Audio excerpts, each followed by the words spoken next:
नमस्कार बच्चों, YouTube channel शिक्षालय में आप सभी का स्वागत है। मेरा नाम है रेनू यादव।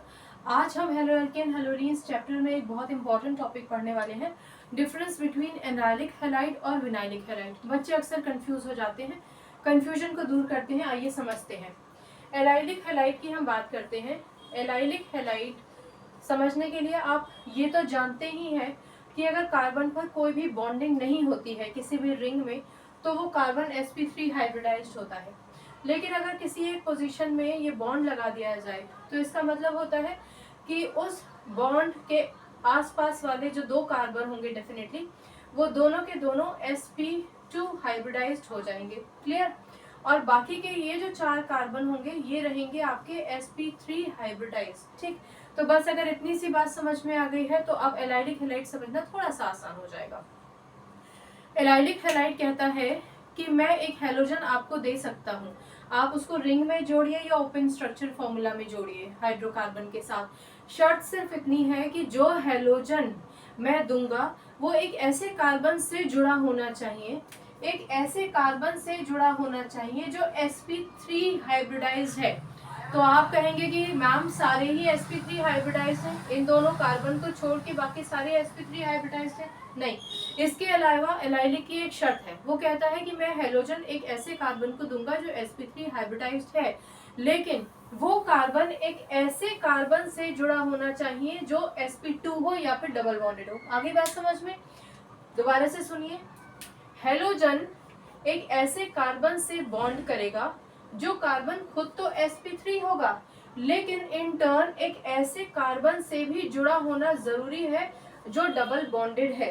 ठीक है, तो इस पूरी रिंग में या तो ये कार्बन sp3 हाइब्रिडाइज्ड है साथ ही डबल बॉन्डेड कार्बन से जुड़ा है, या फिर ये कार्बन sp3 हाइब्रिडाइज्ड है और डबल बॉन्डेड कार्बन से जुड़ा हुआ है। बाकी ये दोनों के दोनों कार्बन sp3 हाइब्रिडाइज्ड तो है लेकिन किसी भी डबल बॉन्डेड कार्बन से जुड़े नहीं है। यानी हैलोजन या तो इस पोजीशन पर आ सकता है या फिर इस पोजीशन पर आ सकता है। ठीक है, किताबों में आपको ये भी लिखा मिल सकता है कि हैलोजन एलाइलिक कार्बन के साथ जुड़ेगा। अब ये एलाइलिक कार्बन क्या होता है?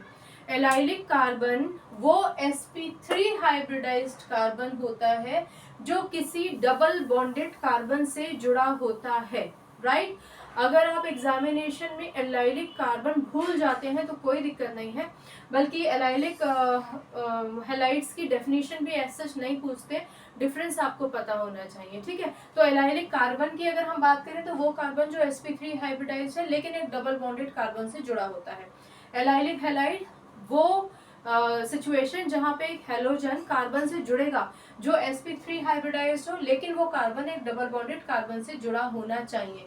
फिर भले ही आप एक रिंग की बात करें, जैसे यहाँ पे आप देख रहे हैं ये sp3 हाइब्रिडाइज्ड कार्बन है, ठीक है, और ये है डबल बॉन्डेड कार्बन। और आपको ये बहुत अच्छे से पता है कि जो कार्बन डबल बॉन्डेड होता है उसका हाइब्रिड नेचर sp2 होता है। ठीक है, चलिए आगे बढ़े।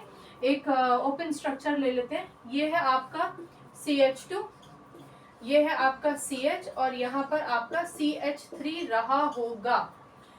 ठीक है, क्योंकि यहाँ कोई अभी शेयरिंग के लिए कोई एलिमेंट नहीं आया तो इन दोनों इलेक्ट्रॉन्स को सेफ गार्ड करके हमने ये डबल बॉन्ड बना दिया। ठीक है, चलिए अब अगर आप देखेंगे कार्बन 1 2 3 तरफ से ही बॉन्डेड है तो ऑफ कोर्स ये sp2 हाइब्रिडाइज्ड हुआ।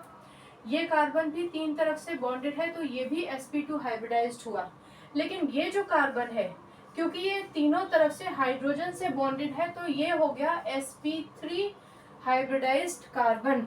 ठीक है, एलाइलिक क्या कहता है कि हैलोजन उसी कार्बन को मिलेगा जो sp3 हाइब्रिडाइज्ड है, यानी इसके किसी भी हाइड्रोजन को हटाकर कोई भी हैलोजन यहाँ पर आकर अटैच हो सकता है। राइट? ऑल्सो ये sp3 तो है ही, साथ ही ये जो कार्बन है ये कार्बन एक ऐसे कार्बन से जुड़ा है जो डबल बॉन्डेड है। अगली बात समझ में? ये कार्बन जो sp3 हाइब्रिडाइज्ड है ये एक ऐसे कार्बन से जुड़ा है जो डबल बॉन्डेड है और यही दो कंडीशंस होती हैं एलाइलिक हैलाइड की। तो ये तो हो गया एलाइलिक हैलाइड। ऑल्सो जब आप क्लासिफिकेशन पढ़ रहे थे हैलाइड्स का तो एलाइलिक को आपने sp3 हाइब्रिड हेलोलाइट्स के अंदर ही पढ़ा था, यानी कि एलाइलिक का नेचर ही sp3 हेलाइट बनाने का होता है।